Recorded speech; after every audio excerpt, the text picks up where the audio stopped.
Oi, eu sou o Pedro Abramovay, sou diretor de campanhas da Havas, organização global de mobilização política pela internet.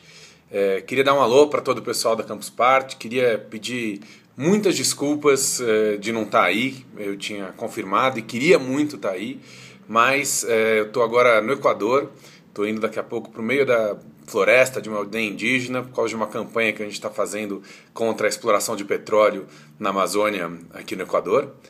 Mas acho que, justamente, se a gente vai falar de internet, não acho que prejudique muito eu poder mandar esse vídeo pela internet para vocês, para ajudar aí um pouco no debate. A Secretaria de Direitos Humanos mandou para a gente algumas perguntas para serem respondidas e eu vou tentar organizar essa fala em torno disso. Primeira coisa que eu queria falar é justamente sobre o que a política e a internet têm em comum, o que a internet fornece para a política. E aí, a primeira coisa é um ponto que muitas vezes aparece no debate, que é falar, bom, política feita pela internet é menos política. Ah, é um ativismo de sofá, as pessoas vão, se mobilizam, mas não saem de casa. E eu acho esse argumento um argumento bastante complicado. A gente passa tanto tempo da nossa vida na internet, a gente conhece tanta gente, vive, se relaciona pela internet, e desconsiderar essa parte da vida como uma parte importante da nossa vida política, eu acho que é uma visão limitadora das possibilidades da política. Quem faz compra pela internet ou quem ouve música pela internet, isso não é menos economia ou menos cultura, e certamente a política pela internet não é menos política. Agora a gente conhece pouco isso e precisa começar a entender melhor os desafios e as possibilidades que essa política dá. Eu acho que, por exemplo, o fato das pessoas, quando se manifestam, assinam petições pela internet, nas redes sociais, as pessoas compartilharem coisas no Facebook, eu acho isso uma novidade do ponto de vista de posicionamento político muito grande.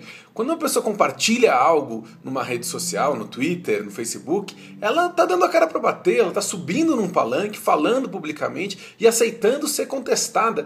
Essa é uma possibilidade que militantes de rua não tinham tanto. Dirigentes políticos participavam de debates públicos, mas o militante comum tinha muito menos essa possibilidade de debate político que a gente tem hoje. E aí, pensar um pouco justamente nas possibilidades que a política e a internet, esse casamento fornecem, e pensando aí já mais focado também na prefeitura, as possibilidades que a prefeitura pode desenvolver para isso, uma vez que a prefeitura está organizando essa mesa. A primeira possibilidade que eu acho fundamental da relação da política com a internet é a de mobilização. Quer dizer, a capacidade de mobilização que as redes sociais dão pra gente, ela é incrível, né? Você pode mobilizar muito rapidamente em torno de temas sensíveis, temas que as categorias tradicionais de mobilização, partidos e sindicatos, poderiam demorar muito mais tempo para perceber que era um tema importante, né? Então a gente precisa envolver a mobilização nova, a mobilização pela internet, como uma parte fundamental. E aí, pensando na prefeitura, eu vejo muito como os aspectos locais podem ser muito mobilizadores, né? Então, as pessoas se organizarem em torno de temas muito locais pode agregar e criar novas possibilidades de participação. Então eu vejo muito as subprefeituras como um espaço de incentivo a esse tipo de mobilização. A gente tem hoje nas subprefeituras, o projeto de subprefeituras que foi pensado para a cidade envolvia uma coisa muito mais democrática, porque envolvia os conselhos de representantes que nunca saíram do papel. Então acho que esse déficit de democracia pode ser suprido também, sem abrir mão de criar esses conselhos de representantes, mas pode ser suprido pelo incentivo a essas mobilizações locais, quer dizer, não só a prefeitura aceitar pedidos de cidadãos, mas a prefeitura criar espaços no qual os cidadãos podem se mobilizar em torno de causas, e a prefeitura não necessariamente vai ter que atender tudo, mas vai ter que responder para cada uma dessas mobilizações e responder publicamente por que ela não está sendo atendida, por que ela priorizou outra coisa. E aí talvez isso aumente a mobilização. E a prefeitura tem que mudar suas prioridades. Então acho que criar essa energia política a partir das subprefeituras, eu acho que é uma novidade, isso nunca foi feito, e espero que a prefeitura possa aproveitar a mobilização nesse sentido. Mas uma outra coisa que a internet propicia é a mudança na maneira de deliberar, de tomar decisões, de formular políticas públicas. E para mim o grande exemplo, a grande novidade foi o processo de formulação que a gente fez no Marco Civil da internet. Isso foi o primeiro lugar do mundo onde a gente criou um processo colaborativo para fazer um projeto de lei. A gente abriu completamente a discussão.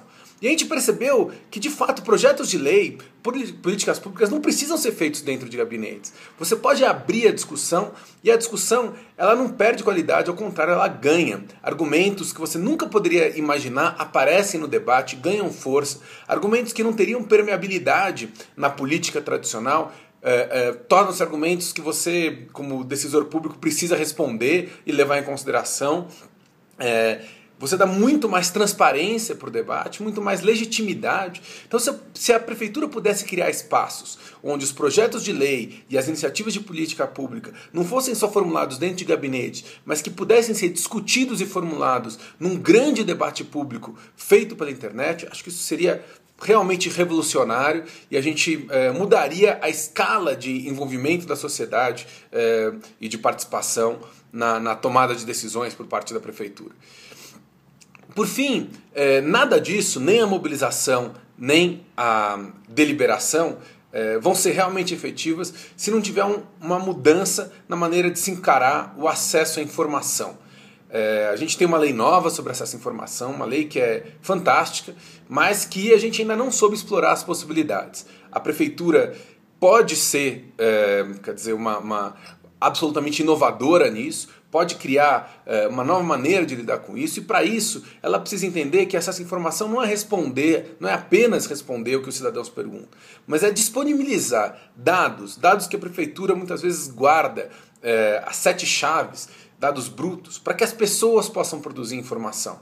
Muitas vezes a informação que o cidadão, que as organizações podem produzir com esses dados são informações melhores até do que as que os técnicos da prefeitura podem produzir. Então, para você ter uma deliberação de qualidade, uma mobilização de qualidade, você precisa radicalizar o acesso à informação e mudar a forma de pensar como você disponibiliza essa informação. E aí eu acho que se a prefeitura fizer isso, ela realmente vai dar um passo para revolucionar a relação entre o Estado e o cidadão. E acho que uma prefeitura que começa abrindo esse espaço, vindo aqui para Campus Party para ouvir possibilidades de usar a internet para participação, acho que a gente tem o direito de esperar dessa prefeitura nada menos do que uma postura revolucionária com relação à visão do que é política, do que é participação e de como usar a internet para transformar a política e a participação popular.